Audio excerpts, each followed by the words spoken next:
Señor presidente, señores miembros de esta distinguida Asamblea Anual de Naciones Unidas, quiero referirme en primer término en esta intervención a ratificar la postura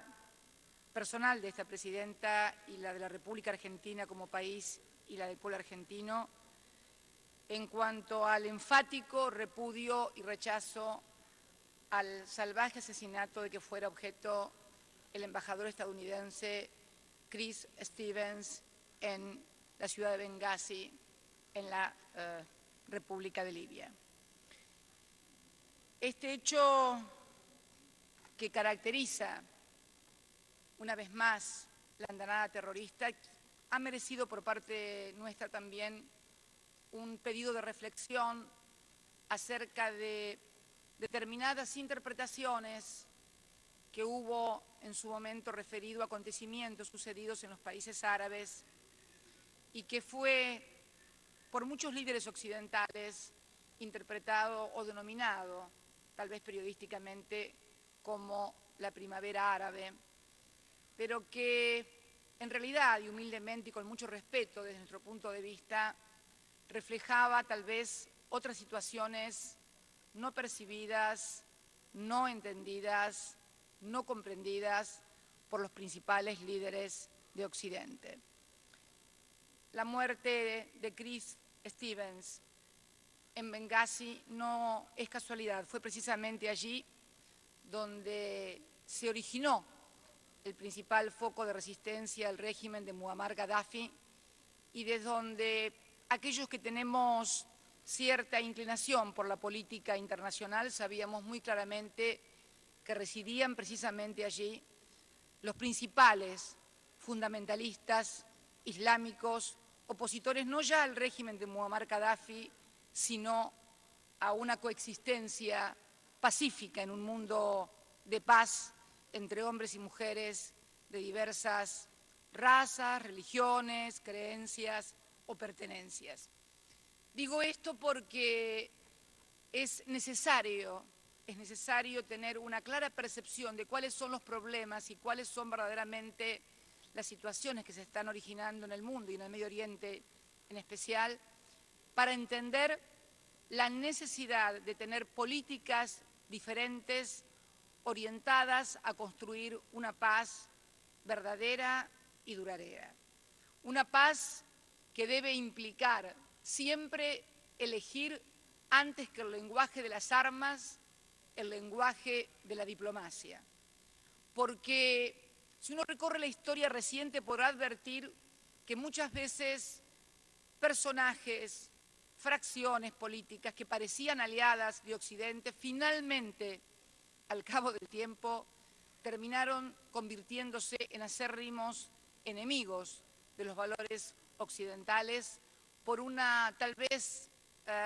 mala interpretación o mala adecuación de políticas que permitieran comprender lo que está pasando en Medio Oriente y fundamentalmente en el mundo. La existencia y la necesidad del reconocimiento del Estado de Palestina,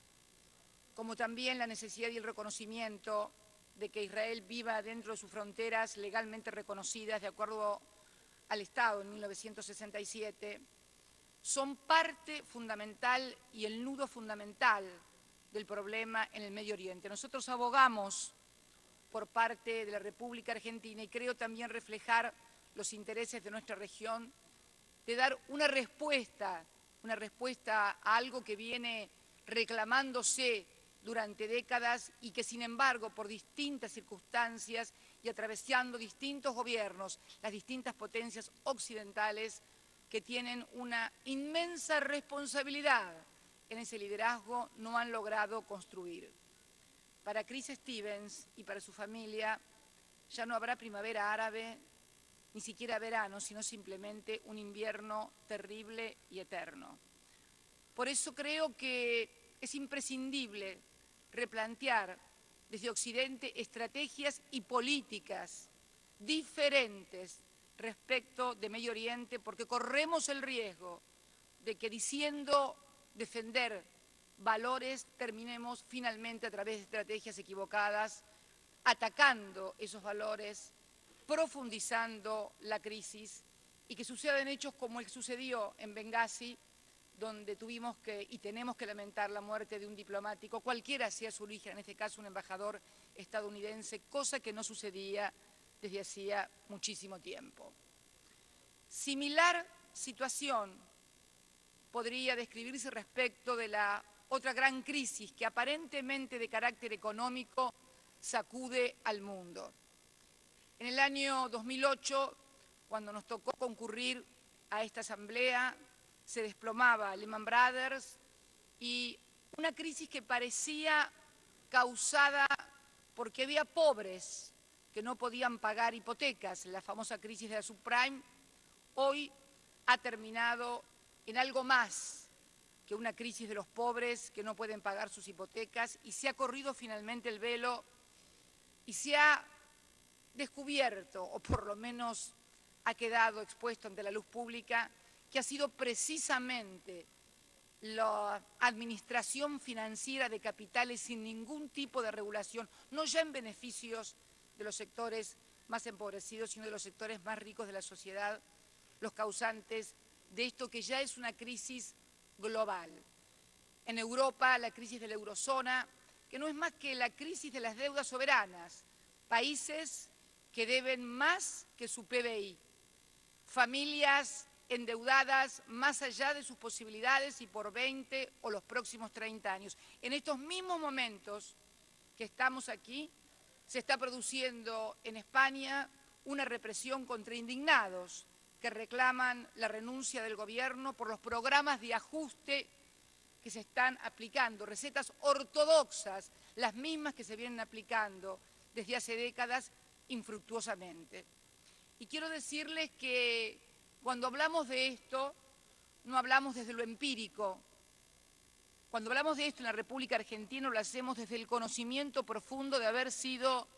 una suerte de conejillo de indias de las políticas neoliberales, productos del consenso de Washington, que traspusieron las fronteras de toda la década de los 90 y que finalmente implosionaron en el país en el año 2001 cuando se produjo el default de deuda soberana más importante del que se tenga memoria. Argentina llegó a deber el 160% de su Producto Bruto, producto de políticas de endeudamiento, producto de políticas de desindustrialización, producto de políticas de ajuste permanente en el consumo que uno ve aplicar ahora casi metódica y ferozmente sobre los países que hoy, como España, como Grecia, como Portugal y como todos otros tantos, están poniendo en peligro la eurozona. Poner en peligro la eurozona es algo más que poner en peligro una región económica. Es poner en peligro también la estabilidad misma del sistema financiero internacional. Debemos recordar que si bien el 60% o 65% de las reservas internacionales de los distintos países están depositadas en sus bancos centrales en dólares, hay no menos de un 24% de reservas de los distintos bancos centrales depositadas en euros. También, es bueno decirlo, es necesario un replanteo por parte de lo que significa una guerra comercial que se ha desatado entre los distintos países a partir de políticas que unos denuncian como proteccionistas y que solamente constituyen políticas de defensa de nuestras sociedades, de nuestros trabajadores y de nuestros empresarios frente a las economías de los países desarrollados, que han sido en definitiva las causantes de las crisis que hoy estamos viviendo y que se intenta transferir. Yo siempre me pregunto algo, si cualquier país de los nuestros tuviera un déficit de la cuenta corriente, como tiene, por ejemplo, Estados Unidos de Norteamérica, sería un país al que seguramente habrían censurado, seguramente sería un país al que hubieran criticado. Pero claro, al ser moneda de reserva, al hacerse el 85% de las transacciones comerciales del mundo en dólares, al ser el país que emite la moneda de reserva por excelencia, queda totalmente separado de toda recomendación o de todo ajuste explicitado por el Fondo Monetario Internacional. Sin embargo, el Fondo Monetario Internacional sigue reclamando políticas de ajuste e inclusive, como en el día de ayer, amenazando a países como la República Argentina en una imitación que quiso hacer la titular del Fondo Monetario Internacional con un partido de fútbol, que si Argentina no cumplía determinadas cosas, le iban a sacar tarjeta roja. Yo quiero decirle a la titular del Fondo Monetario Internacional que esto no es un partido de fútbol, que esto es la crisis económica y política más grave que se tenga memoria desde la década de los años 30. En segundo lugar, debo decirle que mi país no es un cuadro de fútbol. Es una nación soberana que toma soberanamente sus decisiones y que, por lo tanto, no va a ser sometida a ninguna presión, ni mucho menos a ninguna amenaza de que si no hace tal cosa se le va a poner tarjeta roja. Por otra parte, y si vamos al rol, ya que estamos en orden de comparar fútbol con política y economía, debo decir que el rol del presidente de la FIFA ha sido bastante más satisfactorio que el rol del director del fondo o de los directores del Fondo Monetario Internacional. En cuanto a organizar lo que es responsabilidad de ellos. En efecto, la FIFA organiza cada 4 años el Mundial de Fútbol, el próximo será en la República Federativa del Brasil y seguramente será un éxito. El Fondo Monetario Internacional viene tratando de organizar la economía desde la década de los años 80 y crisis tras crisis no logra hacerlo. Sin embargo, parece que los únicos que deberíamos criticarnos somos los países. No he escuchado ninguna autocrítica del Fondo Monetario Internacional en cuanto a cuáles eran las estadísticas de España, cuáles eran las estadísticas de Grecia, de Portugal, de Irlanda, de Italia, que permitieron que contrajeran deuda, que emitieran bonos sin ningún tipo de control. ¿Cuáles son los controles? ¿A quiénes controlan? ¿Y por qué se controlan a unos y a otros no? Estas son algunas de las cosas que nos planteamos hoy aquí frente a ustedes. ¿Por qué es necesario una reformulación? Lo venimos diciendo desde el año 2003, en que el presidente Kirchner por primera vez vino aquí y sostuvo frente a una Argentina devastada por la crisis, con índices de pobreza y de indigencia nunca vistos. 25% de los argentinos no tenían trabajo. Se habían quedado con sus ahorros en dólares, en pesos, en rupias, en libras, en lo que venía. No tenían nada. Vino aquí y dijo, denos una oportunidad para crecer, porque las sociedades para poder pagar sus deudas tienen que crecer. Los muertos no pagan sus deudas. Esta fue la frase de aquel argentino que no se equivocó y que en el año 2013, a partir de las políticas que pudo aplicar y sin acceder, inclusive hasta el día de la fecha, al mercado de capitales,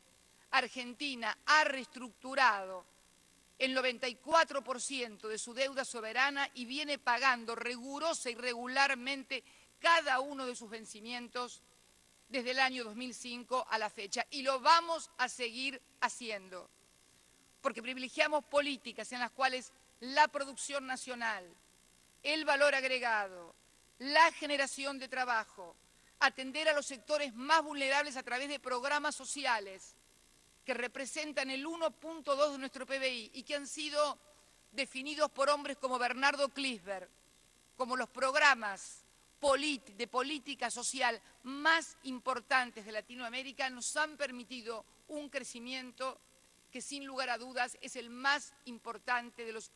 200 años de historia que tiene la República Argentina. No venimos a dar lecciones a nadie porque no nos consideramos maestros de nadie ni profesores de nadie. Simplemente queremos contar la experiencia de un país que vivió una situación similar a la que están viviendo otras naciones del mundo desarrollado. Y lo que queremos aportar es desde lo empírico, no desde lo teórico. Y sabemos que tenemos que tomar como miembros del G20 medidas que todavía no se han tomado, porque siguen sin regularse los grandes movimientos de capitales que un día golpean en un país y que luego golpean en el otro, donde un día la bolsa de un país que está prácticamente en default sube 20 puntos para bajar al otro día 7 puntos. Señoras, señores, no seremos economistas, pero no somos tontos. Sabemos que cada uno de estos movimientos implican formidables transferencias de ingresos y los únicos perjudicados siguen siendo los millones y millones de habitantes que pierden su trabajo, pierden sus esperanzas, y lo que yo aspiro es que no pierdan la paciencia. Porque normalmente cuando se pierde la paciencia en situaciones sociales límite, donde no se consigue trabajo, donde los pobres no consiguen un Estado que los proteja y los contemple, finalmente terminan sobreviniendo crisis políticas e institucionales como las que nos tocó vivir a nosotros en el año 2001. Creo también necesario entender que estamos ante un nuevo mundo, y un nuevo mundo exige también liderazgos creativos, exige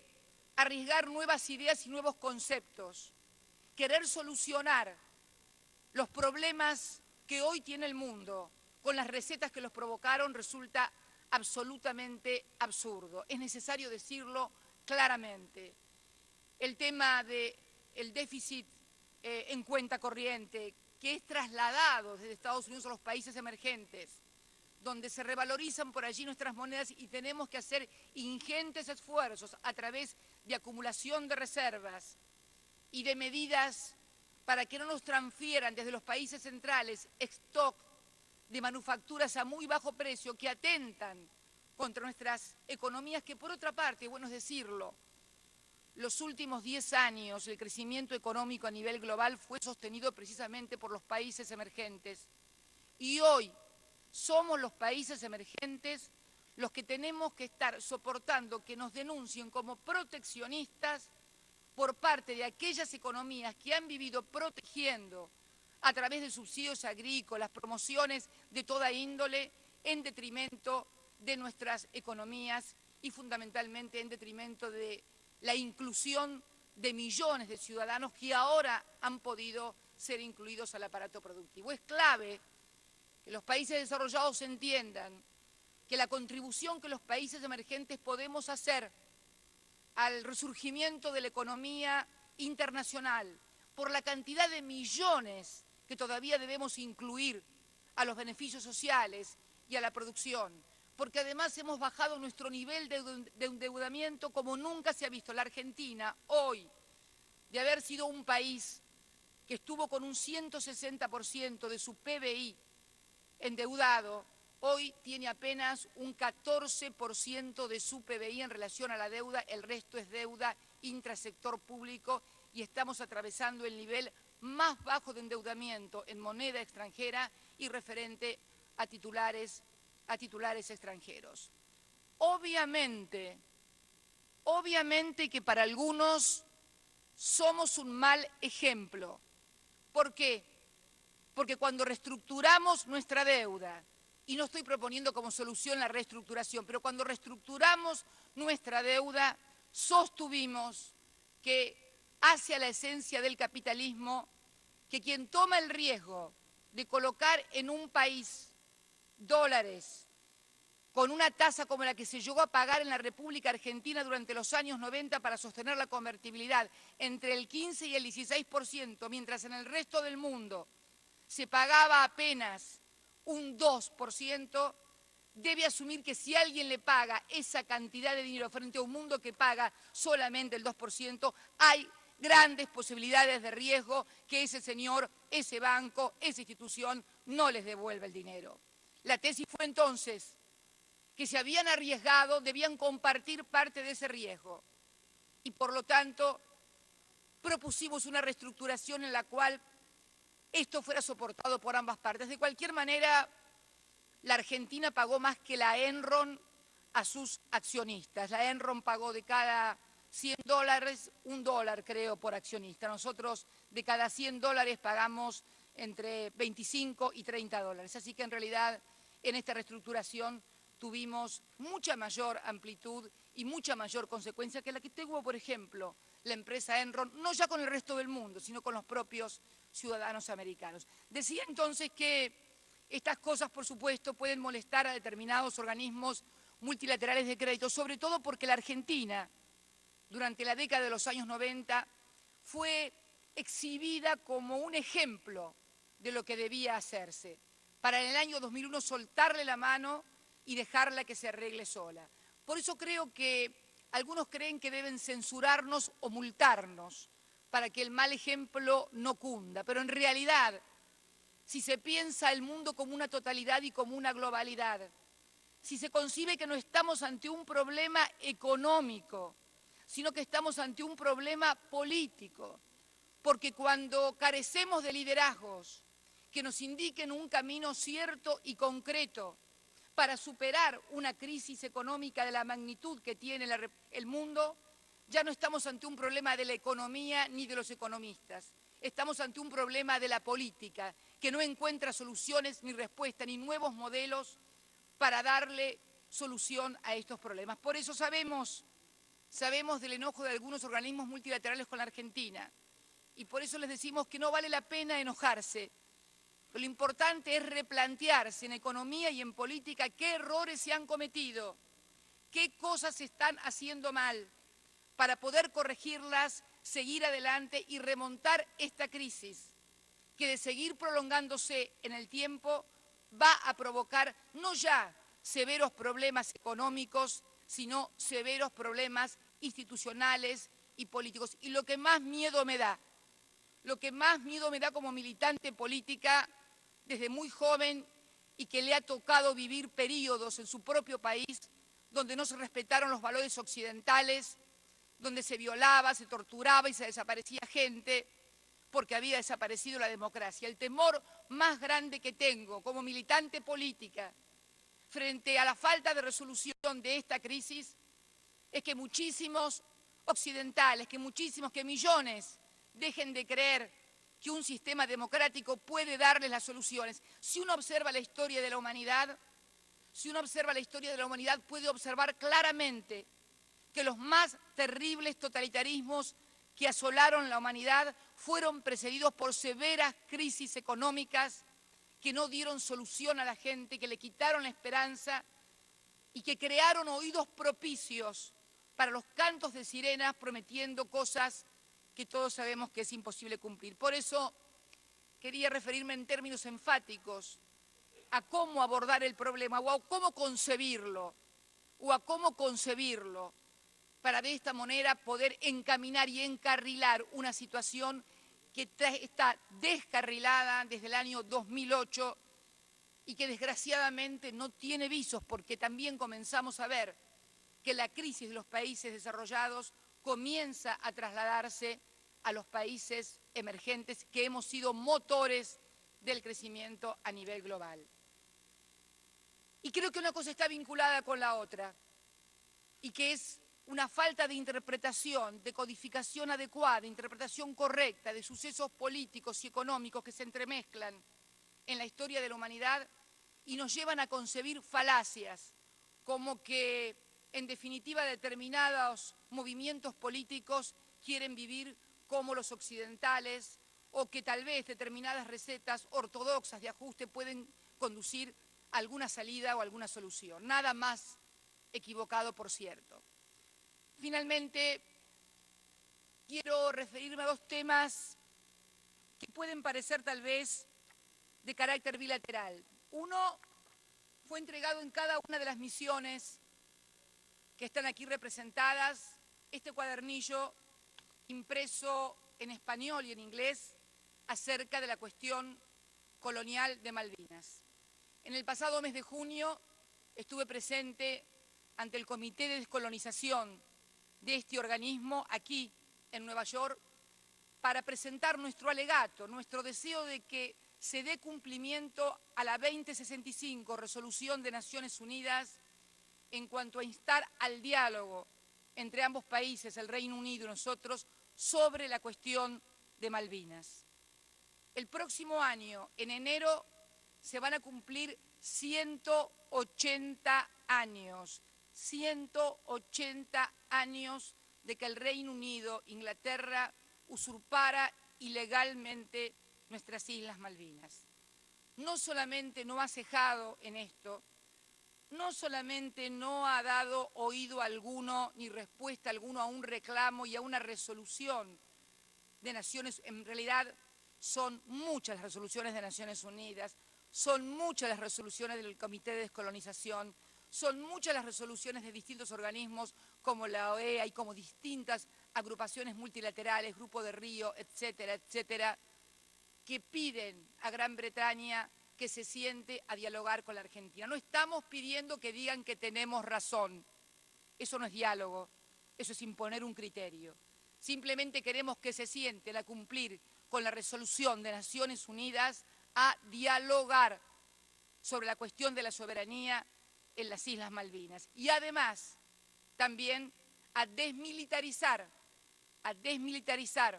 el Atlántico Sur, una región, la América del Sur, de paz, sin diferencias étnicas ni religiosas, ni de ninguna naturaleza que nos lleve a enfrentamientos entre nosotros. Por eso, una vez más, reiteramos nuestro pedido. No se puede tener el doble estándar permanente de que aquellos miembros que se sientan en el Consejo de Seguridad en forma permanente tienen derecho a violar todas y cada una de las disposiciones de Naciones Unidas y el resto de nosotros, simples mortales, debemos hacer saludo y venia ante cualquier resolución del Consejo de Naciones Unidas. Esto no es construir multilateralismo. Esto no aporta en nada a la construcción de la paz que todos demandan y que todos necesitamos. Esto aporta a generar una sensación creciente de injusticia y de desigualdad entre las naciones que afecta sensiblemente las posibilidades de un mundo más justo, que afecta sensiblemente las posibilidades de vivir en un mundo sin violencia. Por eso reiteramos una vez más que esta no es una cuestión bilateral entre el Reino Unido y nosotros. Se ha convertido en una cuestión global. Terminar con los últimos vestigios de colonialismo, que ha sido uno de los grandes méritos de Naciones Unidas cuando creó en 1961 el Comité de Descolonización. Ingresar a este siglo XXI sin territorios coloniales hace también al respeto de los derechos humanos que, por cierto, en mi país defendemos con mucha fortaleza y que somos un ejemplo a nivel global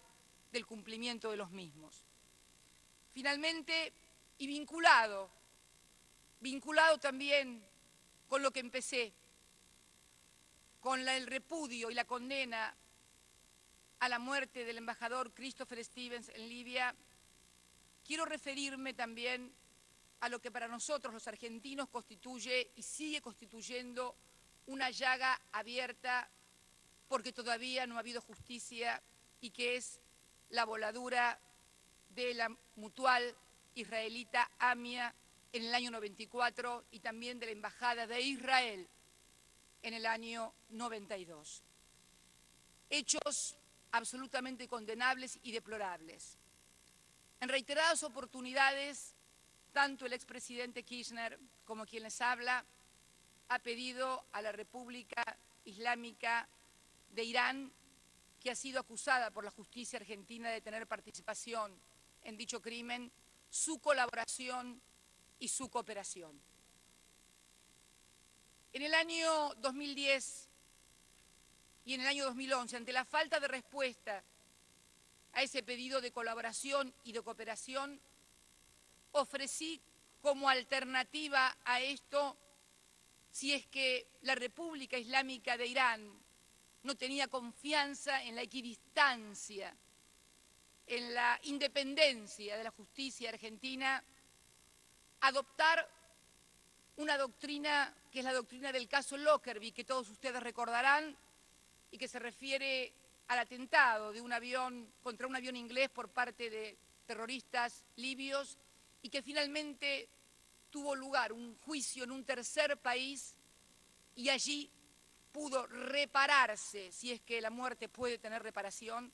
algo del daño que se había hecho. Ofrecimos precisamente la elección de común acuerdo entre ambos países de un tercer país para que se desarrolle allí un juicio que garantice a las partes que todos van a poder acceder a la justicia y por sobre todas las cosas que se va a conocer la verdad sobre este hecho tan terrible. Empecé hablando sobre acciones del terrorismo internacional y termino también hablando sobre estas mismas acciones, no ya cometidas en un lejano país africano y contra un miembro del cuerpo diplomático estadounidense. Estoy hablando de algo sucedido en mi país, en mi tierra y contra ciudadanos argentinos, en clara violación también a la soberanía territorial. Bueno, estábamos escuchando la intervención de la presidenta Cristina Fernández en las Naciones Unidas. En la Asamblea número 67 de las Naciones Unidas destacó la importancia del lenguaje de la diplomacia para alcanzar la paz, refiriéndose a la resolución de los conflictos en Medio Oriente, y también abogó por el reconocimiento del Estado de Palestina. Hizo un llamado que desde Occidente se deben replantear las estrategias para el abordaje de los conflictos en Medio Oriente. Sobre la crisis económica que se inició en Estados Unidos en el 2008, dijo que las recetas aplicadas para solucionarlo son recetas ortodoxas que ya han probado su ineficacia y que estas soluciones neoliberales solo llevan a más endeudamiento y pobreza. Este conflicto tan profundo que data del año 1994. Quiero recordarles a todos que el presidente Kirchner asumió como presidente recién en el año 2003. Ya habían transcurrido 9 años del atentado sin tener ningún resultado. Pero también quiero decir que esperamos que de esta reunión haya resultados concretos. Si hay propuestas por parte de la República Islámica de Irán para avanzar en un sentido que no sea el que ha propuesto la Argentina, quiero decirles también que como miembro de un país representativo, republicano y federal, someteré a consideración de las fuerzas que tienen representación parlamentaria en mi país la propuesta que nos haga la República Islámica de Irán. Es un tema demasiado importante para ser resuelto solamente por el Poder Ejecutivo, más allá de que la Constitución le asigne la representación y el ejercicio de las relaciones exteriores. Pero acá no estamos ante un caso de relaciones exteriores típico o casual. Estamos ante un hecho que ha marcado la historia de los argentinos y que también se inscribe en la historia del terrorismo internacional. Por eso quiero que tengan la certeza, fundamentalmente los familiares de las víctimas, con los cuales me siento particularmente comprometida. Fui durante 6 años miembro de la Comisión Bicameral de Seguimiento de ambos atentados, de la Embajada y de AMIA. Siempre sostuve posturas muy críticas de cómo se desarrollaba la investigación. Por eso creo que tengo la autoridad para poder dirigirme a los familiares de las víctimas, que son realmente los que más respuestas necesitan acerca de lo que pasó allí y quiénes son los responsables, para decirles que tengan la certeza de que esta presidenta no va a tomar ninguna resolución respecto de ninguna propuesta que le sea formulada sin consultar previamente con quienes han sido las víctimas directas de esto y al mismo tiempo también con las fuerzas políticas con representación parlamentaria en mi país, porque esto no lo puede decidir una sola fuerza política y porque además todos tienen la obligación de emitir opinión pública y fijar posición frente a situaciones de esta naturaleza. Para terminar, quiero decirles a todos los miembros de esta Asamblea que la Argentina va a tener el altísimo honor, pero también la altísima responsabilidad durante los años 2013 y 2014 de ocupar un sillón, de ocupar un lugar de los no permanentes, obviamente, en el Consejo de Seguridad de este cuerpo. Quiero que sepan de que más allá de que esté sentada formalmente la República Argentina, en ese lugar tienen que sentirse representados todos y cada uno de los países que aspiran a la paz en serio como un valor universal, pero con la convicción de que esa paz no es una enunciación formal e ingenua de deseos, en la comprensión de que la paz es un valor que se construye a través de la verdad, de la justicia y de la igualdad. No puede haber paz en un mundo donde no se traten en forma igual a los países. No puede haber paz en un mundo donde haya cada vez más pobres y menos incluidos. No puede haber paz en un mundo donde no se diga la verdad y las cosas como son. Por eso creemos que en la construcción de esa paz que todos anhelamos, mayores responsabilidades tienen las grandes naciones líderes de este mundo. Como en cada uno de nuestros países, la responsabilidad empieza por el presidente y va en forma descendente con sus autoridades, lo mismo ocurre en un mundo. No podemos, más allá del reclamo de igualdad, ignorar las hegemonías, ignorar la importancia de determinados países en la resolución de los conflictos, o tal vez no solamente en la resolución, sino también en la provocación de los conflictos. Por eso creo que, y quería decirlo y compartirlo con todos ustedes, que ese sillón que ocupará la República Argentina lo hará en nombre de los valores que siempre ha defendido: la paz, la vigencia irrestricta de los derechos humanos en todos los países, no solamente en aquellos que me resultan simpáticos o en aquellos que no me resultan simpáticos. Los derechos humanos son valores universales que deben ser respetados en todas las latitudes y cualquiera sea la denominación de los gobiernos. Y es obligación de esta Asamblea y es obligación de ese Consejo de Seguridad actuar con un solo estándar para precisamente construir ese valor de paz, derechos humanos, igualdad y verdad, que es la única manera de asegurarnos en vivir en un mundo más justo y más seguro del que vivimos hoy. Muchísimas gracias y muy buenas tardes a todos y a todas.